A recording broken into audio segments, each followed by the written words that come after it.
El siguiente titular, por favor, dirección. Dice así. El mostrador nos comenta, camas en estado crítico. Minsal busca aumentarlas a 4.500 y hay 63 pacientes en urgencias esperando una plaza UCI.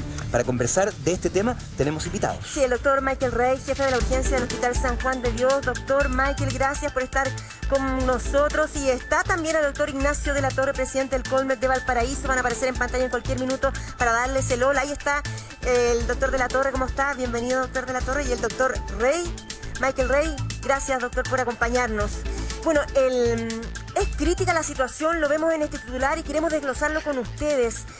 Camas en estado crítico, se busca aumentarlas a 4.500, pero hay 63 pacientes en las urgencias y de estos, si no me equivoco, hay 57 que tienen ventilación mecánica. Doctor Michael Rey, ¿cuál es la realidad que usted está viviendo en el Hospital San Juan de Dios? Doctor, ¿está por ahí? ¿Se puede desmutear, por favor, su sistema tecnoelectrónico? ¿Tecnoelectrónico? Sí, no sé, es un concepto nuevo que se me ocurrió mientras tanto para darle tiempo al doctor. ¿Ahí sí? ¿Hola? A ver, hable. Hola, buenos días. Ahí, sí, ahí está. Sí, doctor. Es Lo que, escuchamos atentamente. Que además el sistema que Hola, tiene ¿qué tal? realmente es envidiable, me Sí. encanta. Doctor, Adelante. ¿cómo nos responde la pregunta que le formula Tonka? Buenos días, muchas gracias por la invitación. Efectivamente, en el San Juan de Dios hemos hecho pero de verdad una actitud, una tarea gigante para evitar este problema. Nosotros, de todas maneras, hemos tenido pacientes ventilados en el servicio de urgencia, pero son pacientes transitorios. ¿Por qué? Porque el sistema se ha triplicado en cuanto a su capacidad para poder manejar los pacientes ventilados. La realidad es que sí, las camas de cuidados intensivos y cuidados medios, es crítica la realidad que hay a nivel nacional, pues la demanda es gigante. Pero en estos momentos la realidad nuestra local, que no significa que sea la realidad para el país, y esto quiero ser claro, es que nosotros hemos podido subir los pacientes que están en ventilación mecánica. ¿Hemos tenido pacientes? Por supuesto que hemos tenido pacientes. ¿Por qué? Porque es la realidad, porque las camas no salen rápido ni están disponibles rápidamente. Hay otros servicios de urgencia que tienen pacientes ventilados de todas maneras, pero gracias a la organización del hospital hemos podido estar paliando esta situación, lo cual no significa que sea la situación país. Claro. Ojo. Con su realidad, en urgencias, ¿han fallecido pacientes COVID? Siempre han fallecido pacientes COVID en todos los servicios de urgencia. Perfecto. La pregunta es si son pacientes COVID que han fallecido porque no han tenido la oportunidad de tratamiento. Y en este caso, ¿Ya? en el servicio de urgencia del Hospital San Juan de Dios, esto no ha sucedido. Okay. De hecho, en la ola pasada pudimos tener todos los pacientes en ventilación mecánica en UCI, todos los que requerían ventilación mecánica en UCI. El dilema de limitar por edad, el dilema de efectivamente evitar que un paciente reciba un tratamiento como local, como hospital local. Ojo, Claro. No digo que en otros lugares han tenido de realidad, pero como hospital local nosotros todavía no nos hemos enfrentado. Y no porque seamos magos ni nada por el estilo, sino porque institucionalmente estamos organizados desde la puerta hasta arriba. Y eso ha hecho, y además, no es que los otros sitios no estén desorganizados, pero nosotros hemos tenido la suerte de tener un comité que lleva un año funcionando. Hemos tenido la suerte de estar en comunicación directa a las 24 horas. A mí medicina me llama a las 4 de la mañana, yo llamo a UCI a las 6. Realmente el trabajo y el desdoble, y ojo, no solamente los médicos, está hablando de auxiliares de servicio, personal de alimentación, paramédicos, enfermeros, es brutal y ha sido brutal. Y no solamente nosotros, me imagino que a todo lo largo del país. Esto ha logrado que todavía nosotros en la situación sanitaria no hemos tenido este dilema de tener 15 ambulancias fuera del servicio de urgencia o efectivamente pacientes que requieran ventilación mecánica y que no lo han logrado hacer. Quisiera... que a otro nivel de país sea o haya ocurrido, puede ser, de todas maneras. La situación de San Juan en estos momentos no es así. Nos habla el doctor Michael Rey. Queremos también conectarnos con el doctor Ignacio de la Torre, presidente del Colmed de Valparaíso, región que está viviendo una situación muy, pero muy compleja. Bienvenido, doctor, una vez más, muchas gracias por estar. Acerca de esta situación que parece imposible, perdone que le diga y ocupe ese concepto, volver a reforzar el sistema integrado de salud, pasar de 4.000 a 4.000 camas críticas. ¿Cómo enfrenta ese escenario, doctor? ¿Cómo lo ves? Se ve complejo, porque muchos hospitales de la red ya hicieron su máximo esfuerzo. Nosotros en la región, ya la gran mayoría de los hospitales no están realizando cirugías electivas, las clínicas tampoco, solamente están realizando cirugías de urgencia y algún grupo muy reducido de cirugías que no pueden ser postergadas. Pero cada vez el margen de crecimiento, los espacios físicos, pero sobre todo el recurso humano, que es lo que hemos conversado en otras ocasiones, de nuevo empieza a limitar. Cuando alguien dice vamos a crecer de 4.000 a 4.500, si tú piensas que para cada cama debieran haber para cada TENS puede controlar 2 o 3 camas, una enfermera 2 o 3 camas, un médico 4 a 6, la pregunta que inmediatamente surge es, para estas 500 camas adicionales, ¿tenemos los 200 TENS, las 200 enfermeras, los 100 o 150 médicos con formación de especialidad que estén preparados para esto, más allá del mueble? Y la respuesta es, nosotros nunca nos vamos a quedar de brazos cruzados, vamos a intentar hacer esfuerzos, pero esto es como seguir tratando de tapar el sol con un dedo, porque es mucho más práctico y es mucho más sensato tratar de contener los contagios para que no tengamos tantos pacientes ingresando a camas UCI, para que no tengamos 65 personas que están en este momento requiriendo una cama UCI en urgencia, que es un número que explica y da cuenta de un verdadero colapso de la red, que no quiere decir que no puedan darse soluciones locales como las que plantea el colega en el Hospital San Juan de Dios. Cada hospital trata de manejar esto, pero ojo, que nosotros vamos finalmente tolerando, por ejemplo, que en el funcionamiento de un hospital dejen de hacerse otras cosas que no son COVID. Doctor, vamos tolerando que todo el resto del esfuerzo del hospital desaparezca y sea un monotema, que es COVID.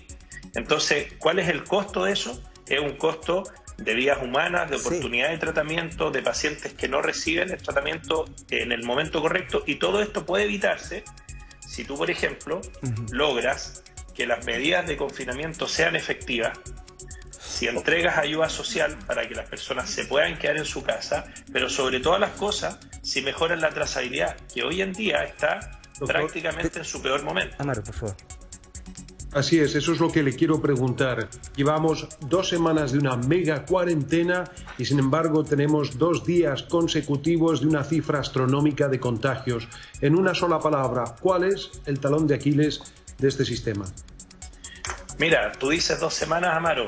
Nosotros tenemos 40 días en la comuna de San Antonio y prácticamente 32 en Valparaíso. Y no hemos visto el descenso de casos activos, sino que hemos seguido aumentando. Si tú te remites al estudio movilidad de la Universidad del Desarrollo, la quinta región, con la gran mayoría de sus comunas en cuarentena, tenemos en este momento apenas un 24% de reducción de movilidad, cuando deberíamos buscar un 80%. Por lo tanto, esta es una cuarentena que podríamos llamarla una falsa cuarentena, o una cuarentena que solo existe en el papel y que en la práctica 80% de las personas se siguen movilizando. Por lo tanto, esta cuarentena, así como está establecida y muy parecida, replicando los mismos errores del 2020, no funciona. Y fíjate que ya pasamos en San Antonio y en Valparaíso las 4 semanas, que era el plazo que en algún momento la autoridad sanitaria planteó como el máximo tiempo de una cuarentena. ¿Cuánto habría subido los casos activos en Santiago, la región metropolitana, en nuestra región, si es que no estuvieran en cuarentena? Ese dato no lo vamos a poder responder. Pero siguieron aumentando, por lo tanto, eso te permite establecer que la medida tal como está diseñada no funciona. ¿Y qué le falta? Tú me preguntas el talón de Aquiles. La ayuda social directa, universal y sin letra chica. Sin la ayuda social, ni las empresas ni las personas se van a quedar en su casa. Usted hablaba, claro, varios aspectos, doctor, pero también para el doctor Michael Rey, el talón de Aquiles para usted es lo mismo que dice el doctor de la Torre, pasa también por la trazabilidad. Se lo pregunto porque justamente les queremos mostrar a las dos y a nuestro público una fiscalización. ¿Cómo hay que generar mayor fiscalización, mayor trazabilidad, que ha sido un punto que siempre aparece, que es el famoso talón de Aquiles? cómo sigue todo funcionando, ¿verdad? Cómo empresas siguen teniendo a sus trabajadores con COVID positivo sin informarlo a ellos, sin enviarlos a su casa, sin decirle a los otros trabajadores que son contacto estrecho. Cada una de estas aristas están presentes en la nota y queremos escucharlos luego de verlas. Mira.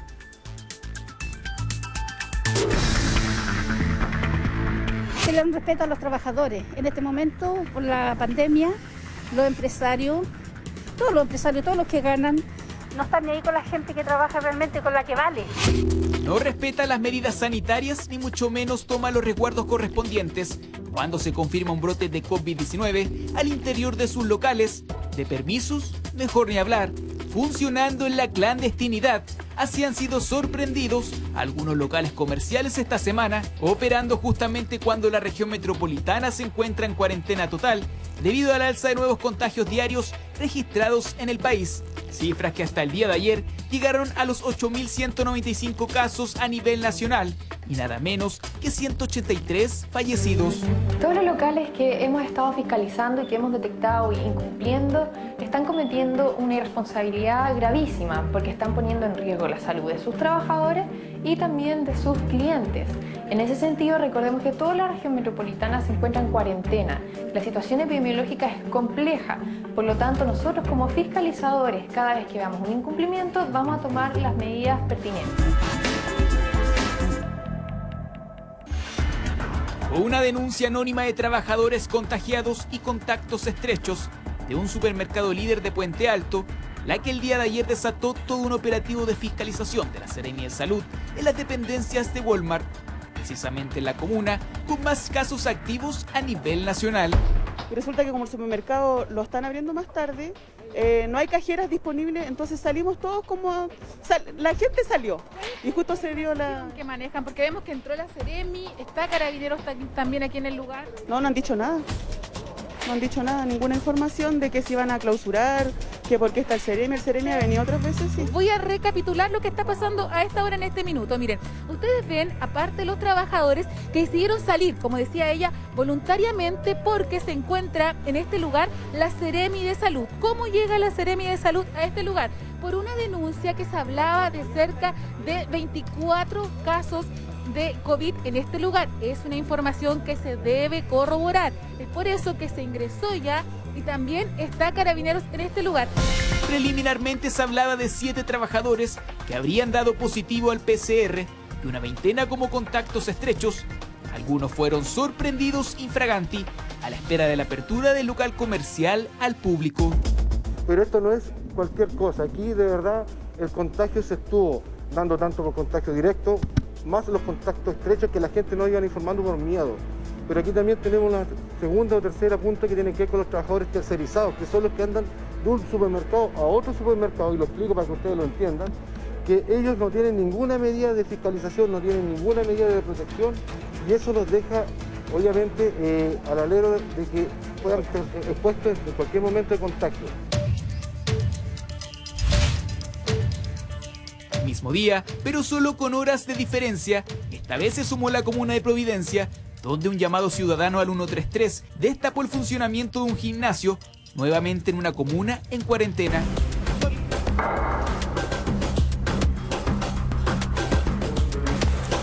No había nadie haciendo ejercicios, pero sí 14 trabajadores se encontraban realizando labores administrativas con permisos falsos. Efectivamente, un grupo de vecinos o vecinos llamaron al 133 señalando que estaban ingresando gente. Entonces Carabineros se puso en contacto inmediatamente con fiscalización nuestra y también con seguridad ciudadana nuestra. Carabineros concurre hasta el lugar, previa coordinación con personal municipal y del Seremi de Salud. Una vez ya realizada la coordinación, se hace ingreso y se encuentra y se sorprende a 14 personas, las cuales se encontraban realizando labores administrativas con un permiso colectivo que no corresponde al giro del gimnasio. Esta no sería la primera vez que descubren a estos empleados cumpliendo con un horario laboral de un trabajo no esencial cuando la comuna se encuentra en fase 1.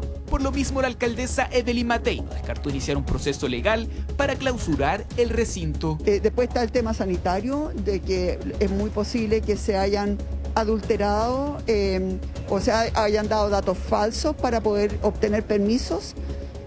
Y por otro lado, estamos nosotros como municipalidad, que ya estamos viendo todo cómo iniciar los trámites para la clausura, porque segunda vez hay reincidencia y esto no puede ser. Saber el origen de quien dio positivo al coronavirus resulta fundamental para la evolución y afectación que tiene posteriormente el virus en la población. ¿Qué consecuencias podría tener la pérdida de trazabilidad entre los trabajadores de una empresa? Ya sea en un local comercial, un lugar de trabajo como oficina, en los hogares, en todos los lugares, es importante que la trazabilidad sea lo más rápido posible para poder identificar rápidamente todos los contactos estrechos de un caso COVID positivo, porque estos contactos estrechos también son contagiantes y deben estar aislados para evitar la propagación del virus.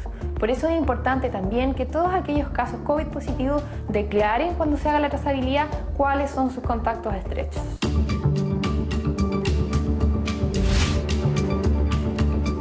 Dos supermercados más de la capital se vieron obligados a cerrar sus puertas temporalmente por la presencia de nuevos contagios, uno de la comuna La Cisterna, mientras que el otro se ubicaba en Huechuraba. Hay un resfriado, anda a tomarte un tecito.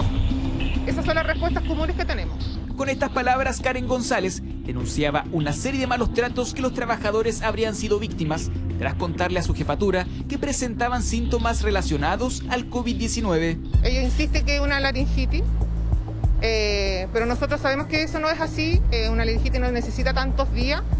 No sabemos por qué los están ocultando la información. Solicitamos a través de los mismos dirigentes que yo tengo en ese local los certificados de la sanitización, lo negaron. Cuando recién estaban empezando los casos, queríamos información de cuántos casos habían por sección o por las áreas, lo negaron. Asegura que sus compañeros asistían por obligación a trabajar, sin conciencia alguna de la propagación del virus. ¿Ya había casos positivos confirmados? Más de 20. O sea, tú me puedes decir que durante la última semana al menos, el local funcionó una semana. Con trabajadores enfermos. ¿Pero con trabajadores funcionando? Sí, funcionando en el local, sin saber si eran... Ellos ya cuando se sentían muy mal, dejaron de ir. Entonces, ellos propagaron el virus sin saberlo. En menos de una semana y media, 6 casos positivos fueron detectados en el supermercado Santa Isabel de La Cisterna, una situación preocupante al confirmar que la empresa no los tenía totalmente identificados y que el brote se le escapó de las manos. No tomaron medidas para evitar la propagación del contagio acá en este supermercado. Si no lo hacemos y suceden situaciones de este tipo, ponemos en riesgo la salud de los otros trabajadores y también de los clientes. Dado eso, hemos procedido a realizar prohibición de funcionamiento de este supermercado.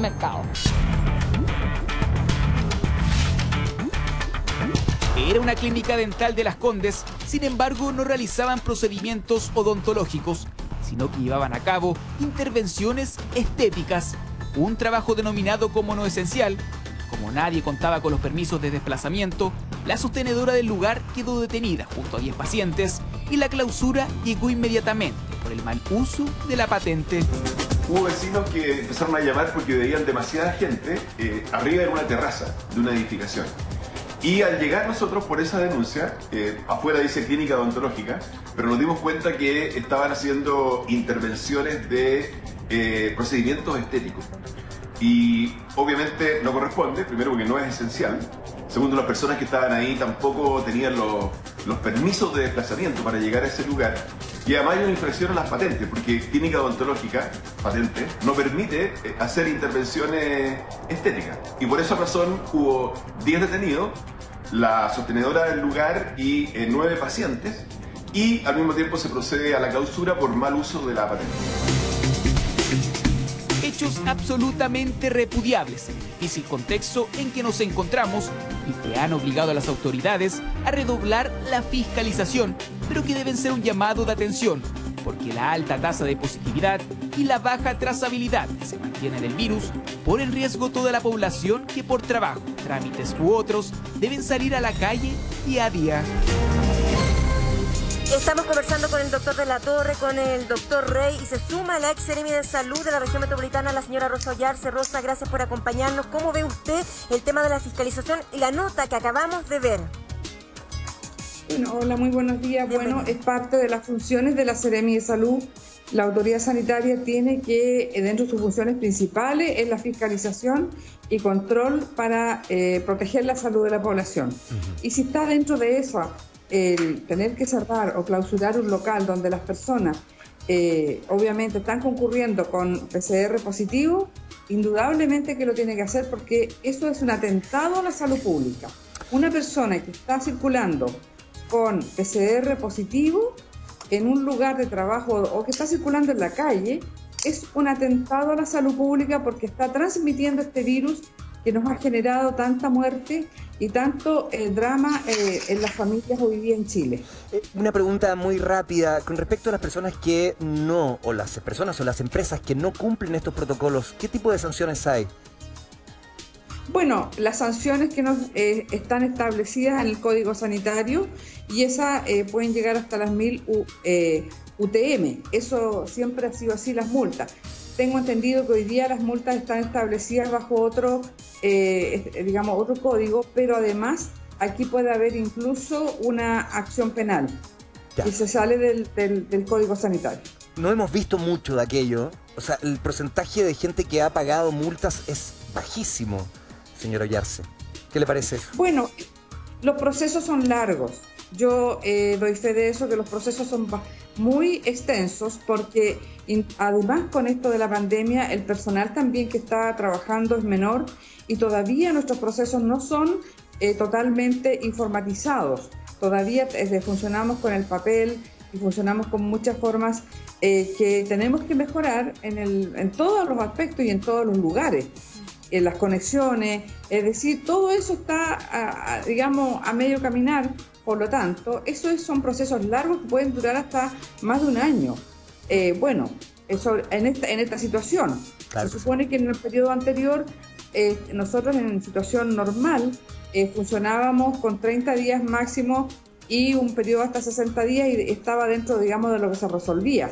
Pero de ahí también vienen las apelaciones de cada empresa o cada persona que ha sido sancionada y puede haber incluso interponer una acción frente a la autoridad jurídica. Para el doctor Rey, ¿es la trazabilidad, doctor, lo más importante en estos momentos? ¿Cómo lo expone usted? Hola, efectivamente la trazabilidad es muy importante, pero creo que no hay que ser simple en cuanto a las medidas. Yo creo que esto es algo bastante complejo. Creo que hay que verlo de múltiples aristas. La trazabilidad es un tema fundamental e importante. La trazabilidad a nivel nacional nuestra de todas maneras es bajísima. Hay esfuerzos, por ejemplo, en comunas que son pequeñas o consideradas comunas pobres, que son brillantes, como por ejemplo Renca, que tiene una trazabilidad muy por encima de la trazabilidad nacional. Y esto se llama esfuerzos locales. Y son pequeños, pero estos esfuerzos locales hay que empezar a replicarlos en todos lados. Claro que sí. Creo que también es súper importante, porque ustedes hablaban de la trazabilidad, pero otro tema débil es la comunicación. ¿En qué sentido? No puedo dar una imagen de que todo está bien a un mes que todo va a estar mal.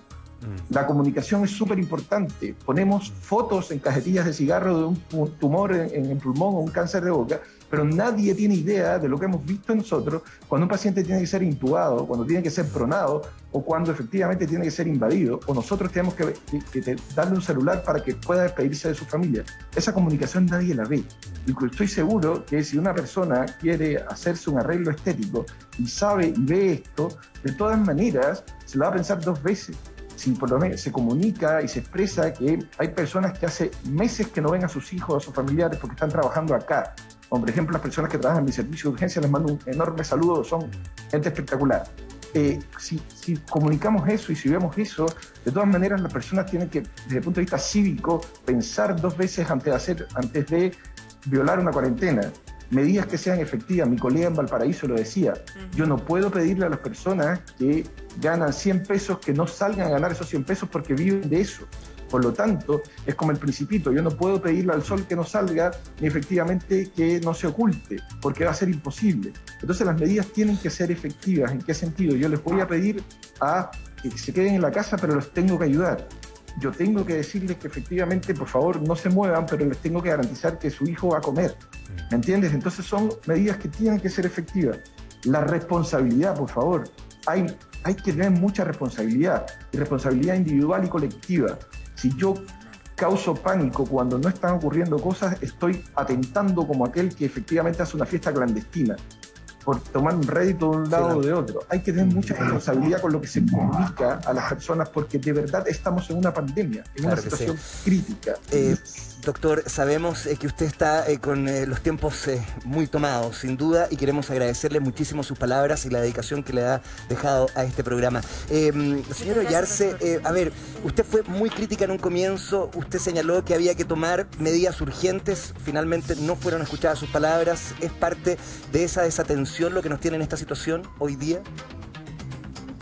Puede ser, nunca lo vamos a saber porque esto es tan rápido. Podría ser eso parte de no haber tomado medidas en forma oportuna, pero también tenemos que decir que hoy día tenemos que mirar hacia adelante y ver qué es lo que vamos a avanzar. Porque si seguimos pegados atrás, no vamos a retroceder y no avanzamos. Entonces le pongo una situación urgente, una situación que sucedió ayer y que fue vista públicamente. Largas colas en Chile Atiende, población adulta, adultos mayores también, esperando horas ser atendidos. ¿Eso es parte de las cosas que tenemos que atender en el presente, señor Oyarse? Por supuesto que sí. Eso demuestra lo atrasado que estamos en todo lo que es la conectividad. Hoy día Chile es un país tremendamente atrasado en conectividad, que es un tema que por lo menos yo lo vengo planteando desde hace más de 15 años. La conectividad ha sido un problema que nos ha retrasado profundamente y hoy día ha impactado en la salud chilena cuando estamos con un problema que jamás fue pensado. Sin embargo, esto, si no se resuelve con carácter de urgencia, todo el tema que tiene que ver con conectividad, que las personas sepan, es porque vamos a seguir con estos inconvenientes. Es importante aclarar algo. Las personas que están muchas veces en los cargos públicos son personas que jamás han pisado una comuna, jamás han pisado un centro de salud, jamás han estado en un servicio público viendo las necesidades. Y yo lo digo con mucho conocimiento, desde el terreno, desde lo más simple hasta lo más... He estado en los lugares más, más vulnerables y conozco muy bien nuestra población. Calle por calle. Por lo tanto, sé la situación que ocurre y se toman medidas muchas veces desde el escritorio con personas que no tienen ninguna capacidad para tomar medidas. Y en este caso, por ejemplo, se dice que las personas a través del celular, a través de esto, de lo otro. Si nosotros tenemos una población, un porcentaje alto de nuestra población que es técnicamente analfabeta. Sí, sin duda. ¿Qué quiero decir con esto? Que sabe leer, pero no comprende y tampoco maneja ningún tipo de celular. Escasamente muchas veces muchas personas contestan el celular. Entonces, señora Rosa Oyarse, sí, le puedo ahondar incluso en señale. Un gusto saludarla. 2% es la comprensión lectora, es decir, no comprendemos nada. Esta es la incapacidad que tenemos a la hora de comprender los textos. Efectivamente tiene razón, pero quería preguntarle justamente también a Ignacio de la Torre el tema de la trazabilidad, que es un talón de Aquiles. ¿Qué pasa? Porque la atención primaria de salud hoy se está destinando a vacunar tanto COVID como lo que se viene, que es la influenza. Tenemos a un tercio de la capacidad a la hora de trazar. ¿Qué vamos a hacer? Bueno. Perdón. El problema con la trazabilidad tiene que ver con que nosotros tenemos contratado a través de la Seremi 275 trazadores, cuando por población debiéramos tener 600. Esa brecha explica que los resultados de la trazabilidad en la quinta región sean insuficientes. ¿Qué significa esto? Hay más de un 30%, por ejemplo, los 890 casos que hubo ayer, de ellos prácticamente 300 casos no son notificados en las primeras 48 horas.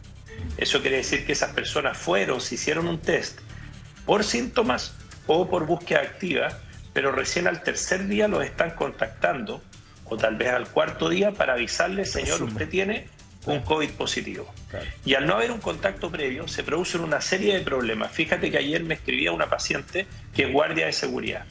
Ella es paciente mía por otra naturaleza, por control médico, digamos. Y me escribe muy desesperada porque ya está en su cuarto día esperando el resultado de un PCR que se hizo por síntomas. Y mientras esperaba el resultado, el jefe de su empresa le seguía insistiendo que si no se presentaba, la iban a despedir. Entonces ella estaba sumamente angustiada porque no la han llamado. Y yo entiendo al jefe, porque vivimos en un país donde prima la desconfianza, donde siempre está el jefe creyendo que el trabajador lo quiere engañar y el trabajador pensando que el jefe también lo quiere perjudicar, y no trabajamos colaborativamente. Pues bien, en este caso lo que necesitábamos es que ambos colaboraran, pero al demorarse 4 días en contactarla desde la Seremi, esta persona lógicamente vive una inquietud y vive una presión para ir a trabajar igual. Entonces, hoy día yo decía que mucha gente no revela, no relata, por ejemplo, los contactos estrechos, porque hay una penalización social a tener COVID. Si yo digo hoy día, mira, estas 3 personas estuvieron conmigo ayer y son contactos estrechos, esas 3 personas van a recibir una ayuda económica para quedarse en su casa. Algunas sí, si pueden conseguir una licencia y tienen un trabajo formal, y otras no. Entonces, un problema de la trazabilidad es que falta recurso humano, no hay notificación oportuna en el 100%, que debiese ser una tarea que ya la tuviéramos asumida. En segundo lugar, tampoco tenemos la búsqueda de casos secundarios, que es fundamental. ¿Eso qué quiere decir? Que yo te pueda decir, Sergio, si tú sales con un COVID positivo, yo necesito saber cómo, cuándo, dónde y quién te contagió. Por supuesto. Si yo no puedo responder esa pregunta, digo que tu caso no es un caso secundario. Y si no sé dónde te contagiaste, la trazabilidad en tu caso la perdí. Y si yo no sé dónde te contagiaste, no puedo tomar medidas, por ejemplo, para ir a ese lugar a buscar otros casos que podrían estar asintomáticos. ¿Cuánto es entonces el caso secundario en la quinta región? Entre 58 a 60%. Eso quiere decir que de los 900 casos de ayer, nosotros tenemos cerca de 400 en los cuales no sabemos dónde se contagian. Entonces, si no tienes notificación oportuna y no tienes buenos casos secundarios, es difícil cortar la cadena de transmisión, y eso es lo que nos tiene con las urgencias transformadas en pre-UCI, llenas, con gente esperando, y las UCI trabajando. Y esto es importante, lo dijo el doctor Rey, pero lo quiero repetir. Cuando nos hablan de 95% de ocupación, es un número falso. ¿Cómo así? 300% de ocupación, Sergio. 300% de ocupación. Pero entonces, ¿a qué estamos jugando? Porque venimos escuchando estos porcentajes permanentemente. Porque las matemáticas y los números dan para todo, pero hablemos de lo siguiente. ¿Cuántas camas UCI habían antes de la pandemia? ¿Y cuántas hay ahora? Lo que estamos usando ahora es 3 veces más. Eso es un 300% de ocupación. Doctor, pero ¿qué es lo que ocurre, Tonka? Solo para cerrar la idea. Como amplían las camas, luego lo ponen de denominador. Entonces nos siguen calculando cuál es la ocupación actual. Claro, si tienen más pacientes en el numerador y más camas en el denominador, la ocupación actual sigue manejándose en el rango del 95 al 98, pero si la comparas con la etapa pre-COVID, para poder transmitir la idea de riesgo actual, lo que tú tendrías que decir, y el lenguaje lo expresa mejor que los números, es que hoy en día hay 3 veces, 300% más pacientes en camas críticas que lo que había antes del COVID. Y hablando de la presión en el sistema hospitalario, nuestro generador de caracteres lo dice, cada 8 minutos muere un chileno por COVID. Y desde la mañana, desde las 8 cuando partimos el programa, ya han fallecido 10 personas por el COVID positivo. Es para que tomemos conciencia de lo que estamos viviendo, de la tragedia y el drama. Hemos hablado de los adultos mayores, hemos hablado que ahora los hospitalizados son personas de alrededor de 50 años. Se está insistiendo en la vacunación de personas más jóvenes.